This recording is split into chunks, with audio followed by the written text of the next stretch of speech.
Hai, Assalamualaikum dan salam sejahtera. Saya Amir Muhammad Sajadi. Nombor ID saya JK13903121. Hari ini saya akan menerangkan tentang glosori ekonomi, iaitu susut nilai. Susut nilai berdefinisi bermaksud susut nilai adalah satu kaedah perakaunan untuk peruntukan kos aset nyata atau fizikal ke atas tempoh penggunaan atau useful life atau jangkaan tempoh penggunaan. So, dalam hal ini terbagi kepada dua, iaitu mata wang dan aset.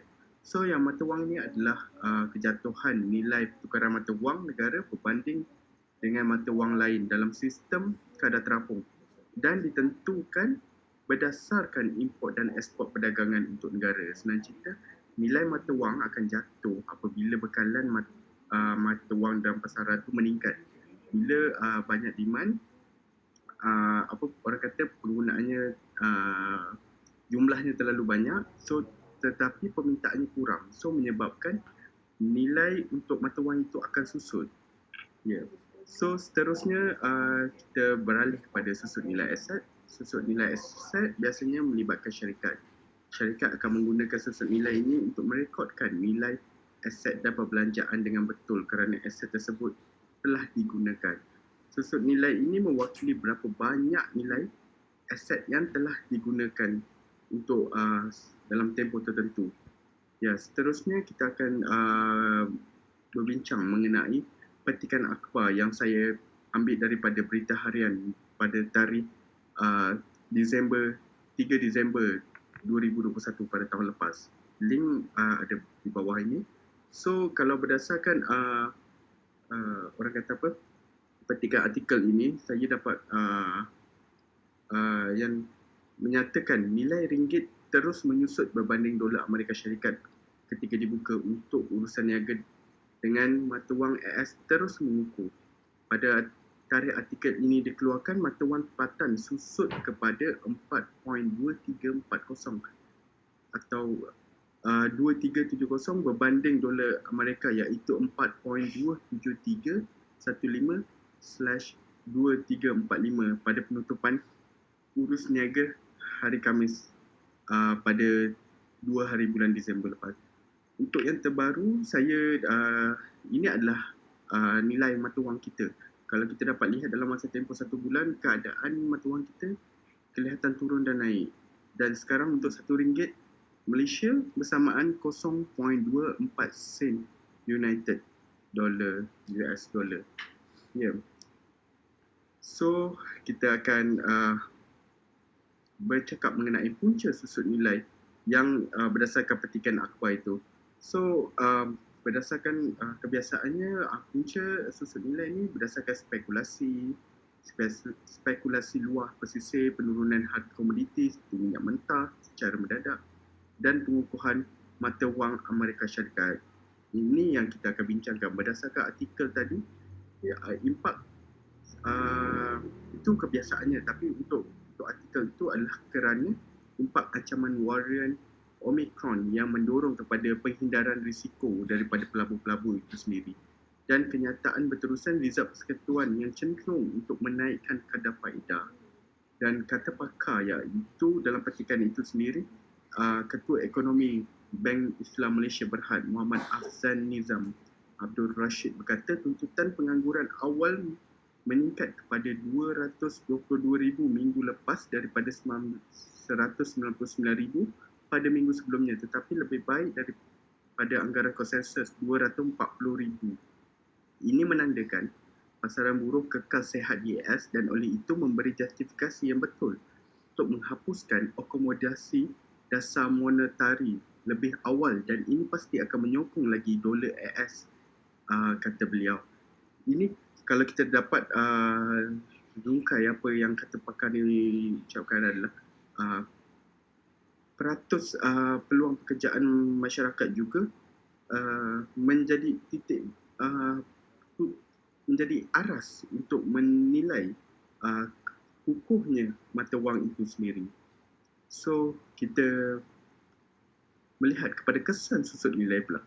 Kesan susut nilai adalah kejatuhan ringgit Malaysia telah memberi kesan yang agak signifikan kepada perdagangan Malaysia. Dia mempunyai dua kesan iaitu positif dan negatif. Kita lihat kepada positif dahulu. Jumlah ekspor Malaysia dan jumlah kehadiran pelancong ke Malaysia meningkat sekaligus membolehkan Malaysia mengimpikan pertumbuhan ekonomi yang lebih baik berbanding sebelumnya. Bila harga duit kita jatuh, lebih ramai pelancong datang ke negara kita kerana mereka melihat itu satu peluang yang baik kerana harga barangan di Malaysia lebih murah.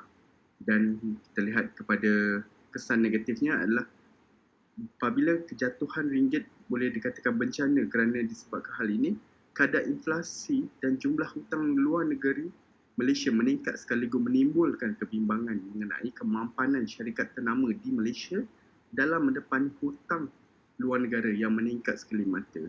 So, kalau kita dapat lihat daripada petikan ini, apa yang saya boleh katakan adalah sekiranya kejatuhan ringgit berterusan, ini akan menyebabkan banyak-banyak syarikat yang mempunyai hutang yang tinggi menambah hutang mereka kerana nilai ringgit itu sendiri telah jatuh. So, ada yang bercakap kalau macam tu Malaysia lebih baik cetak duit. So, mari kita melihat daripada segi ni.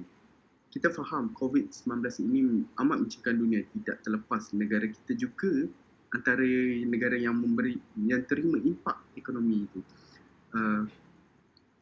Orang kata kerajaan sendiri terpaksa meningkatkan perbelanjaan dengan meminjam dan mengeluarkan hutang awam. Ada yang mencadangkan Malaysia untuk mencetak lebih banyak wang untuk diberikan. Persoalannya, bolehkah kerajaan mencetak wang untuk diagihkan kepada rakyat? So, jawapannya adalah mencetak wang akan menambah tekanan penyusutan terhadap nilai ringgit kerana pasaran mata wang asing menjangkakan kerajaan akan mencetak lebih banyak lagi.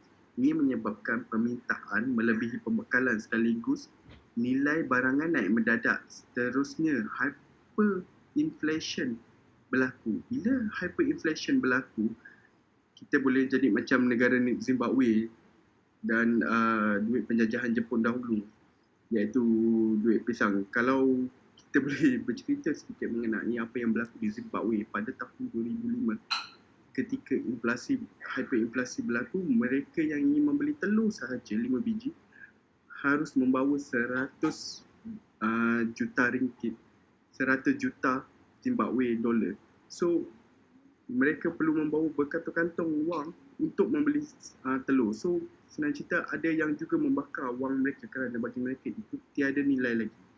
Selain itu, negara terdedah dengan penjajahan ekonomi apabila gagal membayar hutang akibat nilai ringgit sangat murah. Akibatnya, syarikat asing ada hak untuk mengambil alih kawasan perindustrian dalam negara.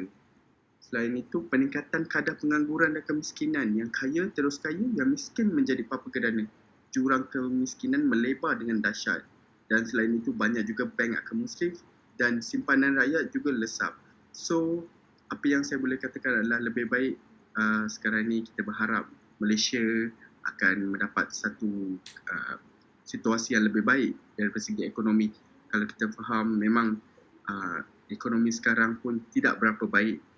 Faktornya adalah COVID sendiri. So, sama-samalah kita melihat ekonomi dan susut nilai mata wang ini dari semasa ke semasa. Sekian, terima kasih.